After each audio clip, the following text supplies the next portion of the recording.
ये दीपावली खास है, ये दीपावली इसलिए खास है क्योंकि बीजेपी ने एक वादा करा, आज वादा नहीं करा, 1990 में एक वादा करा कि हम आएंगे, रामलला हम आएंगे, मंदिर वहीं बनाएंगे।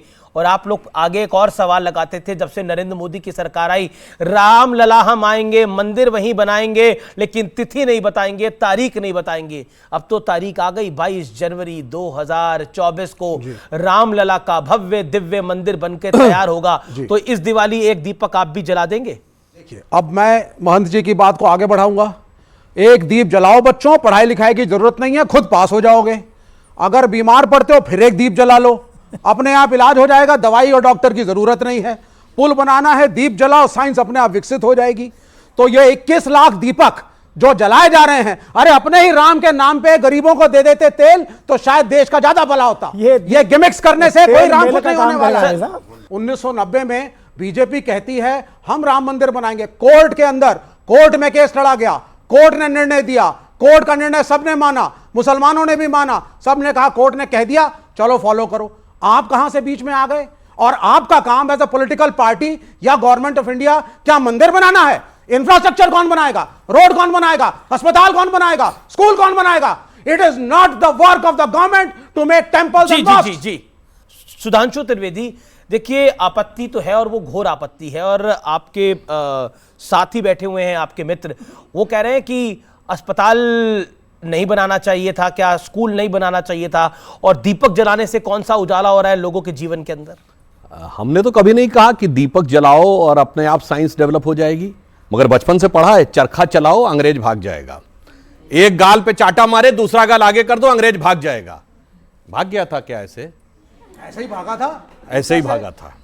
मान्यवर, वास्तविकता यह थी कि अगर महात्मा गांधी ने उस चरखे को प्रतीक बनाया था जहां पूरे राष्ट्र की भावनाएं संवेदना के साथ आके जुड़ी और उससे वो एक शक्ति मिली, नैतिक शक्ति, कि अंग्रेजों को भगाने में सफल हो, उसी प्रकार ये दीपक एक प्रतीक है जहां से सभी के मन में एक ज्योति उत्पन्न होती है कि वो खड़े हो राष्ट्र के लिए। मगर कुछ लोग ऐसे होते हैं, जो अभी महंत जी कह रहे थे ना, कुछ लोगों को दीपक की रोशनी नहीं अच्छी लगती, उनको अंधेरा ही अच्छा लगता है, जिनके लिए रामचरितमानस में कहा गया, शब्दशः न लिया जाए, सहज पाप प्रिय तामस देहा। जिनके मन में पाप होता है उनकी सहज प्रवृत्ति तामसी वैसे ही होती है, यथा उलूक ही तम पर नेहा। उलूक मतलब उल्लू की जैसे आसक्ति अंधेरे की तरफ होती है, कभी दीपक की तरफ नहीं होती है, वैसे कुछ लोग हैं सिर्फ अंधेरा देखते हैं। अब मैं जवाब देता हूं। इन्होंने बड़ा वाजिब सवाल किया कि राम मंदिर बनने से क्या हुआ था। जनाब, राम मंदिर ऐसे नहीं बना है। जब राम मंदिर बना है उससे पहले 4 करोड़ गरीब लोगों को प्रधानमंत्री आवास योजना के तहत आवास मिला है। उसमें 3 करोड़ महिलाएं हैं, मैं दावे के साथ कहता हूं, जिनका रजिस्ट्री में नाम लिखा हुआ 2014 से पहले गरीब वर्ग की 3 करोड़ महिलाएं ऐसी नहीं थी जिनका नाम उसमें लिखा हुआ हो। और आपने कहा इंफ्रास्ट्रक्चर, 37 किलोमीटर पर डे की रोड बन रही है। इंफ्रास्ट्रक्चर इन्वेस्टमेंट में हम इस समय नंबर 1 के देश हैं, अमेरिका के से ज्यादा। अब आइए, 5वीं बड़ी अर्थव्यवस्थाएं सुन लीजिए, 4थे बड़े स्टॉक एक्सचेंज बने हैं, 3रे बड़े ऑटोमोबाइल मैन्युफैक्चरर बने हैं, अरे चांद के छूते कोने को छूने वाले देश बने हैं। उसके बाद जाके यह राम मंदिर बोलते जाएंगे आप लोग, और आप बोल रहे थे, मैंने बीच में नहीं बोला, क्या हम चांद पे नहीं गए? आप भी बोल रहे थे।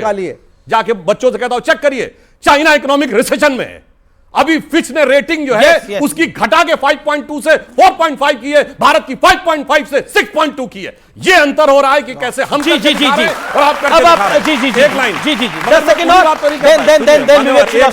एक लाइन। आज की दिवाली क्यों अलग है? ये दिवाली आखिरी दिवाली, क्योंकि 2024 क्योंकि आखिरी दिवाली क्यों है?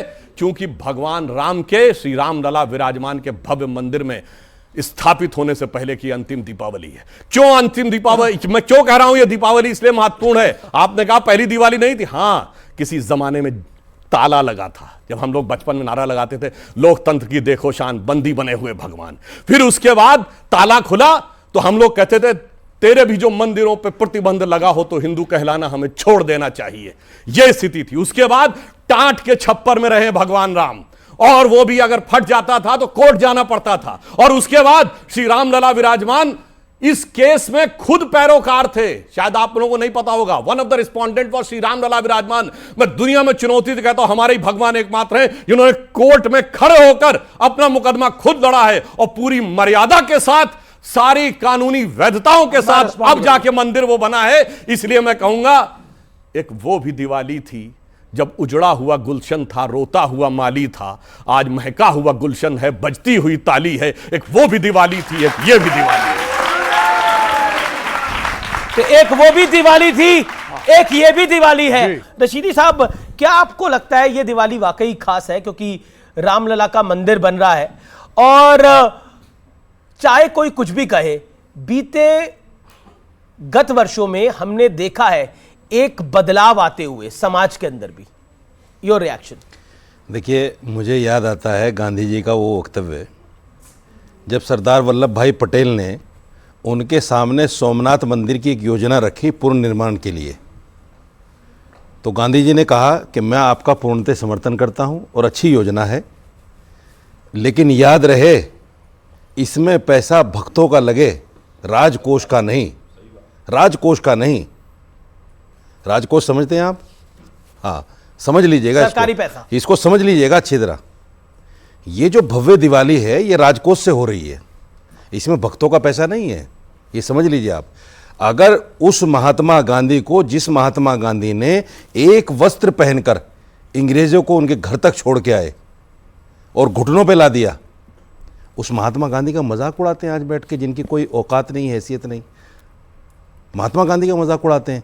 वो महात्मा गांधी जिसको सारी दुनिया महात्मा गांधी मानती है, आज हर आदमी जो भी चाहे खड़ा होकर मजाक उड़ाना शुरू कर देगा उनका।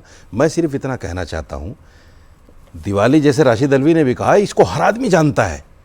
जब से आदमी पैदा होता है, अगर वो हिंदू समाज में है तो वो दिवाली मनाता है, राम के लिए तो मनाता है, किसी और के लिए थोड़े मनाता है, राम के लिए मनाता है।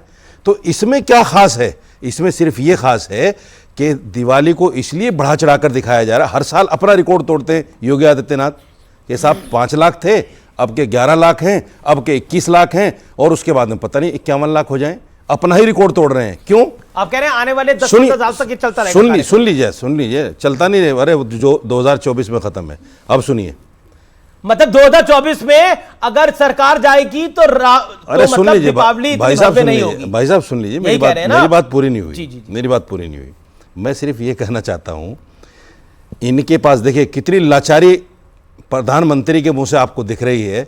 जब देखा कि 5 राज्यों के चुनाव जा रहे हैं हमारे हाथ से, तो राम मंदिर को ले आए। उन्होंने बोला कि 5 राज्यों में बीजेपी हार रही है, इसीलिए बीजेपी राम का नाम ले रही है। लेकिन फैक्ट यह है कि बीजेपी, जब कार सेवा हुई थी और जब विवादित ढांचे का गुंबद टूटा था, बीजेपी ने अपनी 4 सरकारें कुर्बान कर दी थी। उत्तर भारत में एक सरकार बीजेपी की नहीं बची थी।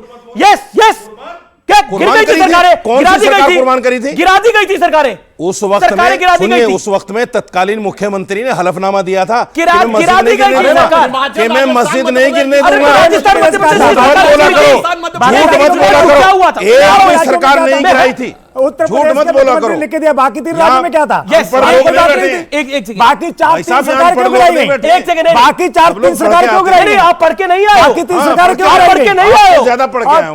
बाकी सरकारें क्यों गिराएंगी? एक भी सरकार बाकी 3 सरकारें क्यों गिराएंगी? हल्फनामा तो एक ने दिया था ना, उन्होंने कहा था हम गोली नहीं चलाएंगे। गोली नहीं चलाई, उसमें क्या नहीं, उसने कहा था मस्जिद भैया 1528 से लड़ रहे हैं 92 तक। पूछिए सुधांशु, आप बताइए क्या हुआ था तब, क्योंकि आप तब भी आपको पता है क्या हुआ था? बहुत एक्टिव